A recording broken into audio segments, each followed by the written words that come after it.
The tomb of Perneb was built in 2650 BC during the Third Dynasty, located in Saqqara, Egypt. This tomb was used for the burial ground for Memphis. A number of courtiers and royal family members of Dynasty V, along with Perneb and Vizier Sesfir, were buried in the tomb. Perneb's tomb is a mastaba, which is built with stone or brick and is the height of a one-story house with a rectangular shape and flat roof. The open-air courtyard forms the center of Perneb's above-ground funeral monument. It was originally furnished with a low platform for the deposition of offerings and two small obelisks, powerful symbols of the rebirth dedicated to the sun god as the ultimate source of life.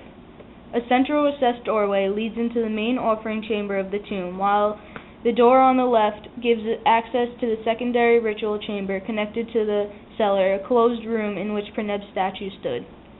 The partially ruined wall opposite the central recessed doorway is slightly stepped and inclined. It represents the outside enclosure of another monument, the tomb of Vizier Sesfir, who may have been Perneb's father. Perneb's builders attached his tomb to that of Sesfir's. The architecture of the tomb of Perneb is substantially monumental, making you feel the presence of something great and beyond your immediate comprehension. Though the tomb of Perneb is very narrow, I had to step back and take a more perceptual view before I entered through the passageway. The compressed and cramped passageways intrigued me to walk through and explore each along the specific details of each hieroglyphic and the stories they tell. The Temple of Dendur, built in 15 BC during the Roman era and under the reign of Augustus Caesar, located in Nubai, Egypt, 50 miles south of Aswan and the west bank of the Nile River.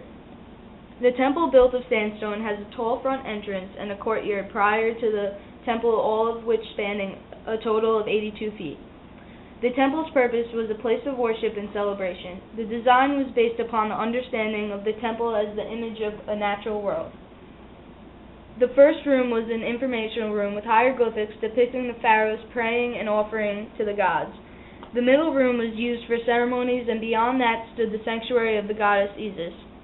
The only carving in these two rooms are around the door frame leading into the back on the back walls of the sanctuary.